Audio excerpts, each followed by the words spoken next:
Alors, dans cette vidéo, on va introduire le terme de, on va démontrer le terme de Lagrange. Alors, avant de démontrer le terme de Lagrange, on va introduire l'idée générale du terme de Lagrange. En gros, qu'est-ce que ça raconte? Donc, si on se base sur le plan complexe, on manipule des nombres complexes et qu'on cherche à résoudre l'équation x puissance 6 moins 1 est égal à 0. Donc, qu'est-ce qui fait, quel nombre à puissance 6 donne 1? Donc, là, les solutions sont en fait les racines sixième d'unité. Donc l'ensemble des solutions de cette équation, c'est moins 1, 1, moins j, moins j carré, j carré. Où j, c'est moins 1 demi plus racine de 3 sur 2 fois i. Un nombre complexe, quoi. Et on peut le représenter sous sa forme exponentielle, qui est rien d'autre que e à la puissance i de pi sur 3. Donc ça, c'est-à-dire quoi? C'est-à-dire que si on dessine un cercle, le cercle unité, dans le plan complexe, on a donc que la première racine évidente, c'est 1. Donc 1 à puissance 6, ça fait bien 1. 1 à puissance 3, ça fait bien 1. Et j, en fait, c'est euh, j et j carré sont les racines troisième de l'unité. C'est-à-dire que si on les met à puissance 3, ça nous donne 1. Donc, admettons j à puissance 3, ça nous donne bien 1. J carré, etc. Et donc, si on représente ces trois points-là, donc 1, J et J carré, sur le plan complexe, ça forme un triangle dans le cercle unité. Donc cercle de centre 0 de rayon 1. Donc on a bien le premier point qui est 1, le deuxième point qui est J, et le troisième point qui est J carré. Et donc, ces trois points vérifient cette équation.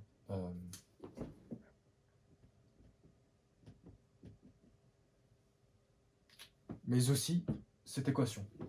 Donc, ces trois points vérifient à la fois l'équation x puissance 3 moins 1 est égal à 0, mais aussi l'équation x puissance 6 moins 1 est égal à 0.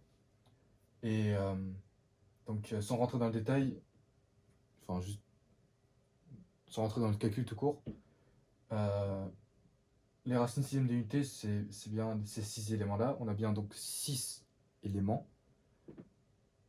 Et les racines troisième d'unité, on a donc 3 éléments. Exactement 3. Et on remarque que les 3 éléments des racines troisième d'unité appartiennent aux racines sixième d'unité. On a bien 1, J et J carré qui appartiennent à la fois à U de 3 et à U de 6. Donc, c'est-à-dire quoi? C'est-à-dire que U de 3 est un sous-ensemble de U de 6. Et donc, si on regarde leur cardinal, donc U de 6 a pour cardinal 6 parce qu'il contient 6 éléments, et U de 3 a pour cardinal 3 parce qu'U de 3 contient 3 éléments, on remarque que 3 divise 6. Autre exemple,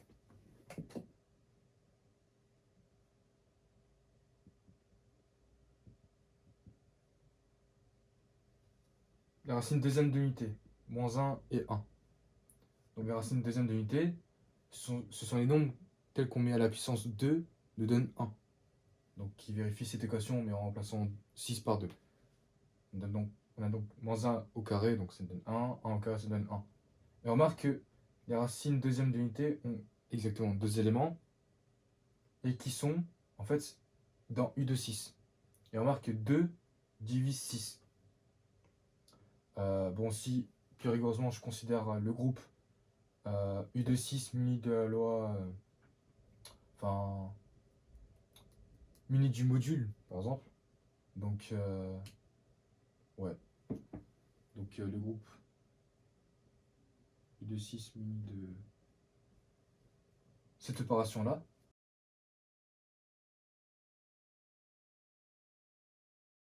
Donc, non, je dis n'importe quoi, c'est pas le module.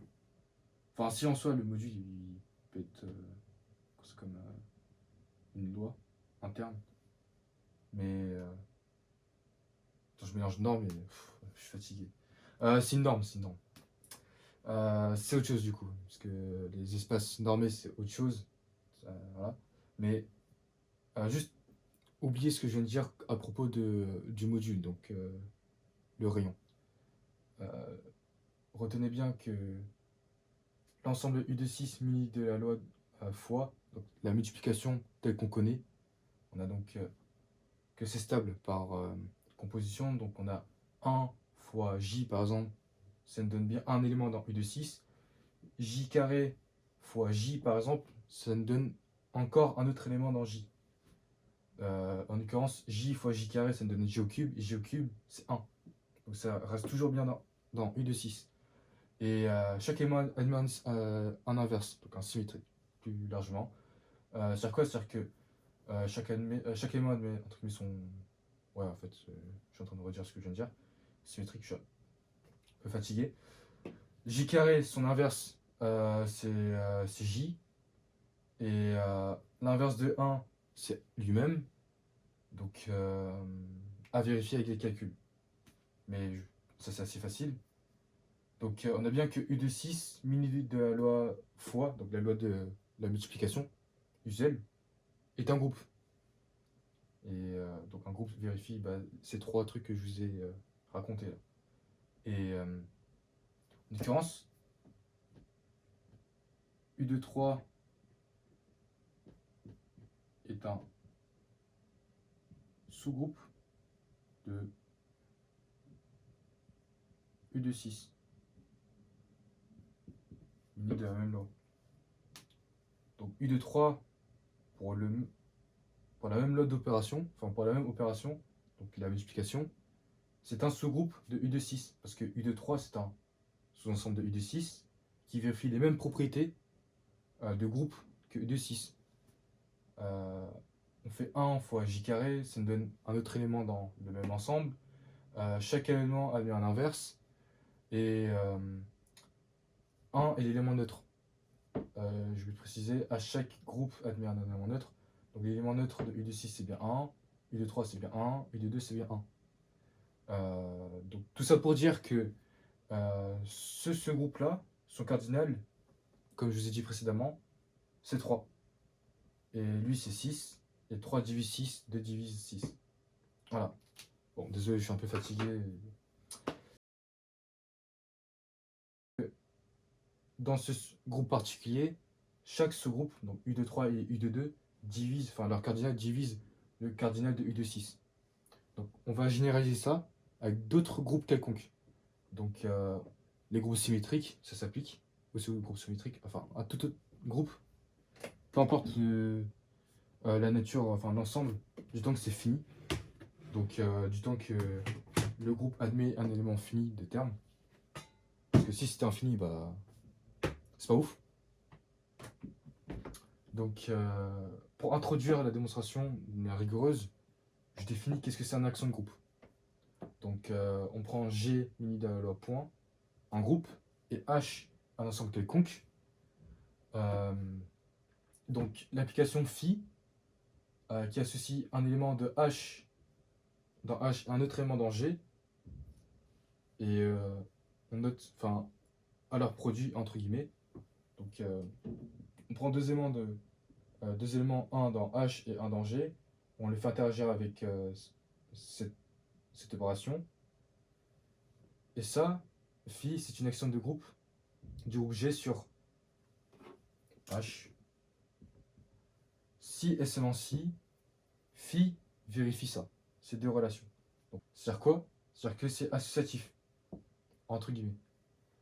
Et donc, une fois qu'on a défini l'action, qu'est-ce que c'est une action de groupe, on définit une autre relation, enfin un autre truc qui est la relation binaire R, telle que pour tout x et y dans G, x en relation avec la relation R, enfin en relation y avec la relation R, vérifie ça, cette condition.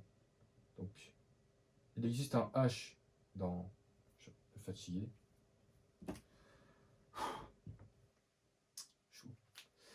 Il existe H dans grand H, tel que Y est égal à H fois X. Donc, qu'est-ce qu'on va faire? on va montrer que cette relation binaire est une relation d'équivalence. Donc, on va faire ça. Tout d'abord, x en relation avec lui-même, ça nous donne qu'il existe un h dans grand H, tel que y, x plutôt, est égal à h fois x. Est-ce que ça c'est vrai? Oui, c'est vrai, parce que h, ici en l'occurrence, c'est l'élément neutre de grand H. Donc, ici,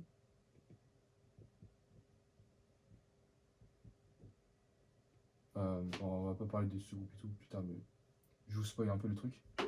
Mais ici c'est vrai, parce qu'il existe un h dans grand H tel que x fois un truc dans h fois x, c'est vrai. Et pourquoi? Parce que un h satisfait cette condition. Donc, on est bon. Cette relation, elle est réflexive. Ensuite, on prend deux gars dans G, donc x et y.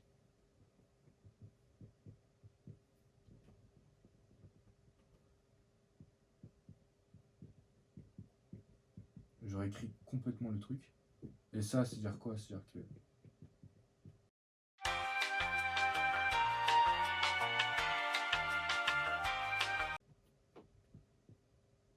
voilà. Si on note h-1, bah h', on a bien que x est égal à h' fois y. Et ce qui revient à écrire dans l'autre sens, y, r, x. Et ça, c'est-à-dire quoi? C'est-à-dire que R est symétrique. Donc, qu'on ait x, r, y et y, r, x, ça change rien du tout.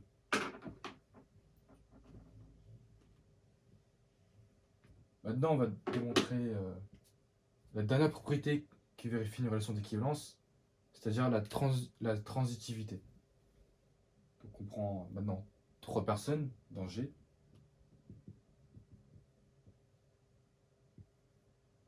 Donc, ça, c'est-à-dire quoi?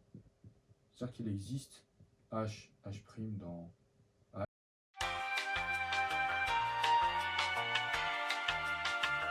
Donc, z est égal à h' point h, deux mêmes éléments se multiplient entre eux, fois x.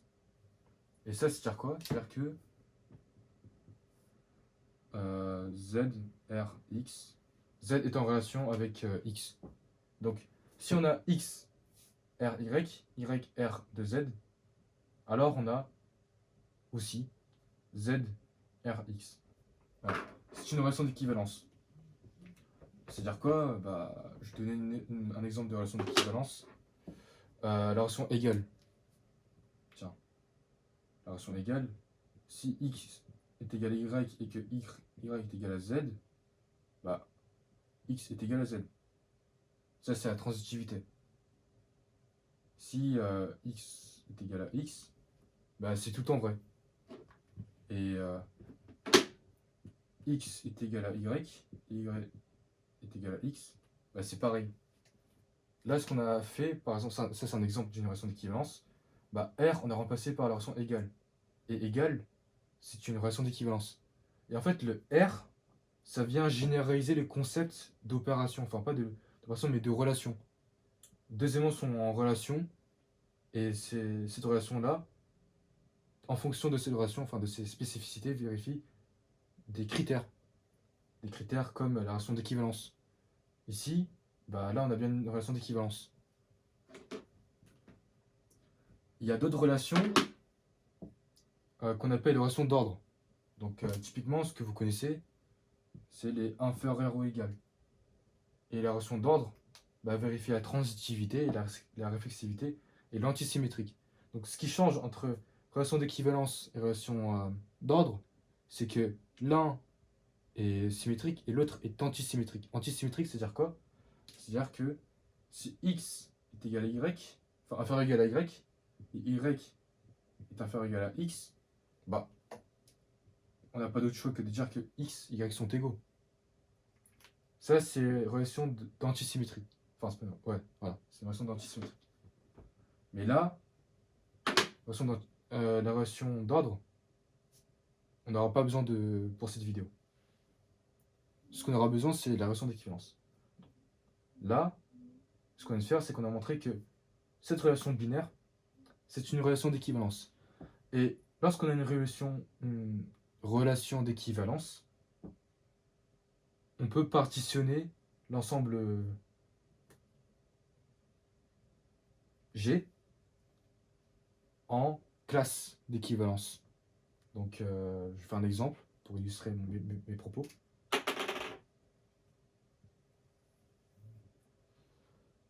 On a une grosse patate.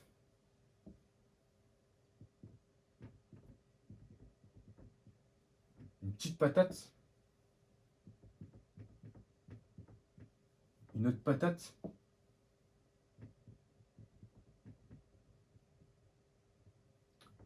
Et une troisième patate. Cette grosse patate représente l'ensemble qu'on étudie. Admettons, par analogie avec l'école, donc admettons ça représente, la grosse patate, ça représente un lycée. Les petites patates représentent des classes. Ah là là. Vous voyez un peu l'analogie avec classe d'équivalence et les classes quoi, telles qu'on connaît, genre, terminale 1, terminale 2, nanana, terminale 4. C'est à peu près pareil. Ce qu'on va faire, c'est que y a des élèves qui appartiennent à des classes précises. C'est-à-dire quoi? C'est-à-dire que là, en l'occurrence, si on appelle ça X, enfin ce gars-là X et ce gars-là Y, X et Y sont dans la même classe. C'est-à-dire quoi? C'est-à-dire que X et Y vérifient la même propriété, à savoir cette relation. Donc, admettons, l'année dernière, j'étais en terminale 4. Les élèves de la terminale 4 vérifient cette propriété. Moi, j'appartiens à la terminale 4 parce que je vérifie cette propriété-là. Admettons, s'il y a une autre personne qui vérifie également cette propriété, nécessairement, cette personne-là appartient aussi à la terminale 4. Donc, on est des camarades de classe. Là, c'est pareil. Et donc, le lycée, admettons, comprend 300 élèves. Je dis n'importe quoi, 300 élèves. Et une classe, dans mon exemple, comprend 100 élèves. Alors, du coup, on a trouvé un moyen de partitionner 300 élèves en 3 classes. Là, c'est pareil. Du coup, c'est pareil. Enfin, je pense que vous avez compris l'idée. Donc, on a 3 classes d'équivalence ici. On peut avoir plus, mais là, c'est un exemple. Donc, on a 3 classes d'équivalence. Et si on somme le cardinal de chaque classe d'équivalence, ça nous donne le cardinal de l'ensemble de tous ces éléments-là. Voilà.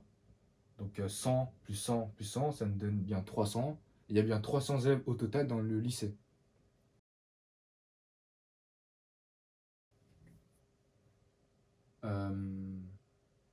Déjà, je vais déterminer qu'est-ce que c'est une classe d'équivalence. Juste une. Ça ressemble à ça, quoi. En fait, ça ressemble à quoi une classe quoi?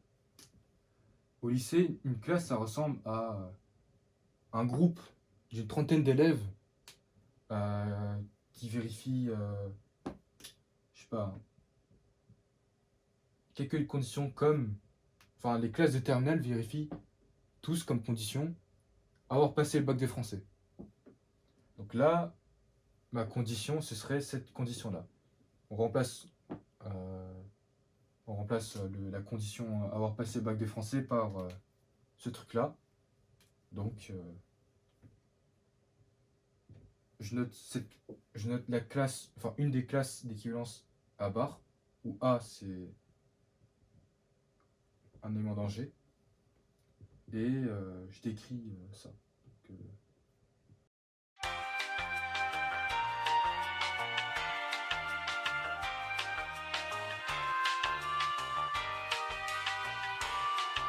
bon, une classe tout court, c'est quoi? D'équivalence à partir de cette relation, c'est on prend un A dans G et il existe un élément dans H tel que H fois A est dans G. Donc on a bien ça. Et au lieu d'appeler classes, on va les appeler les orbites de A. Donc, en l'occurrence,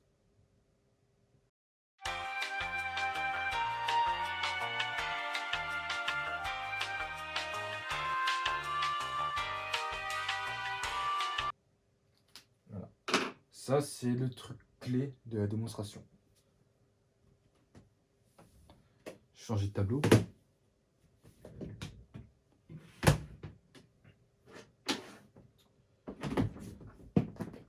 Bon, j'espère que la vidéo ne va pas prendre plus de 30 minutes, parce que quand même ça peut abuser. Donc, une fois qu'on sait ça, bah, on peut écrire ce qu'on vient de formaliser en français. Donc, ici, là, dans notre contexte, H, c'est un sous-groupe de G. Voilà, du coup, pour la petite précision, H, c'est un sous-groupe de G. Donc, vous voyez H comme U de 3 et G comme U de 6, dans l'exemple que je vous ai introduit au début de la vidéo. Ça, c'est notre objectif. Donc, pour ce faire, on écrit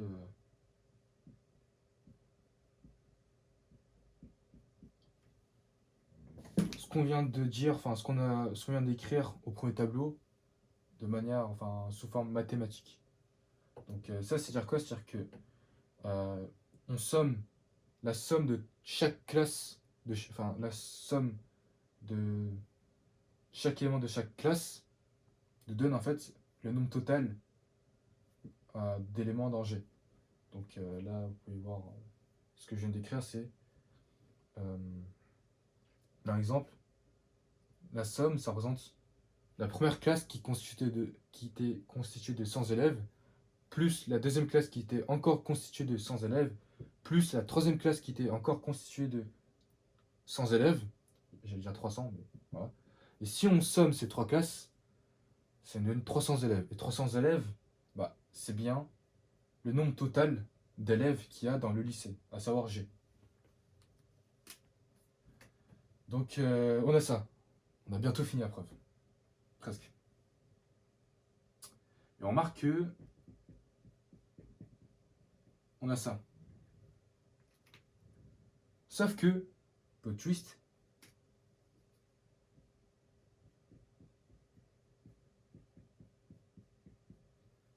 le nombre d'éléments qui s'écrit sous cette forme est égal au nombre d'éléments de H. Pourquoi? Parce que là, ce qu'on va faire, c'est un peu, enfin, c'est du dénombrement. Parce que si on considère l'application phi, non, je vais un peu changer, quoi. C'est pas ouf. Si on considère l'application f, telle que on a H, voilà. Cette application-là, c'est une bijection. Une bijection de H dans cet ensemble-là. Pourquoi? Parce que sa réciproque, sa fonction réciproque, c'est H fois A, X,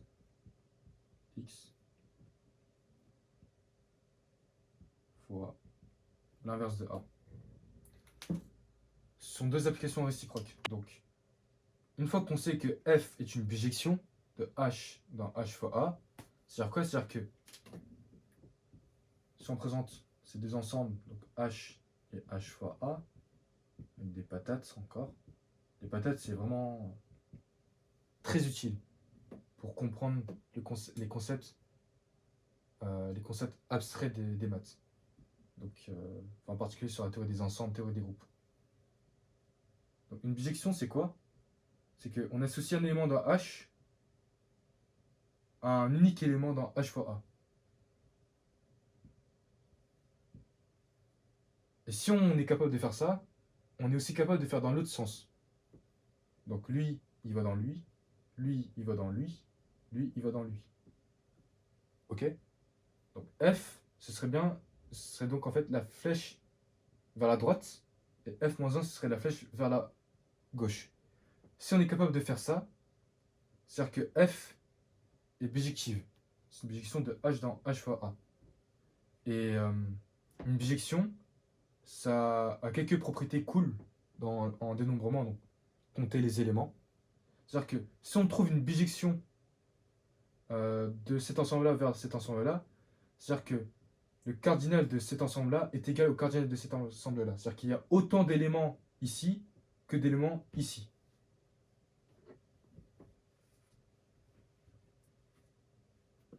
Et ce que je vais le montrer, c'est tout ce que, tout ce que je vais montrer. Donc. Ce que je vais montrer, c'était ça. Le cardinal de h fois a est égal au cardinal de h. Maintenant, ce qu'on peut faire, c'est remplacer le a bar par ça. On a donc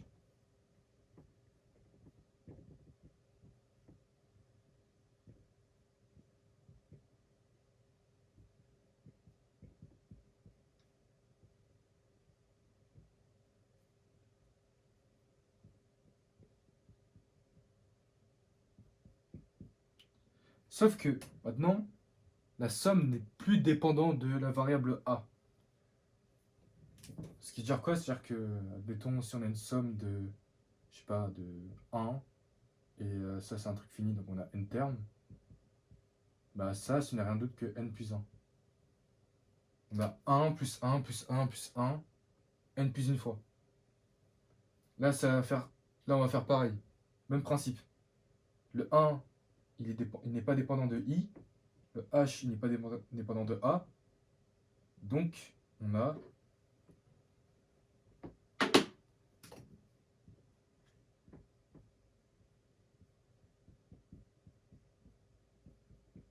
bien ça. Donc, ça représente le nombre d'éléments qu'on somme. Donc, on somme, si je nomme ça n, ce nombre-là, cette quantité, on somme n fois le cardinal de h. Et ça, c'est-à-dire quoi? C'est-à-dire que h divise g. Parce que a est égal à b fois q. C'est-à-dire quoi? C'est-à-dire que b divise a. Assez logique. Donc, h, le cardinal de h divise le cardinal de g. Et on a fini pour cette preuve. Un peu long. Bon, c'est ciao.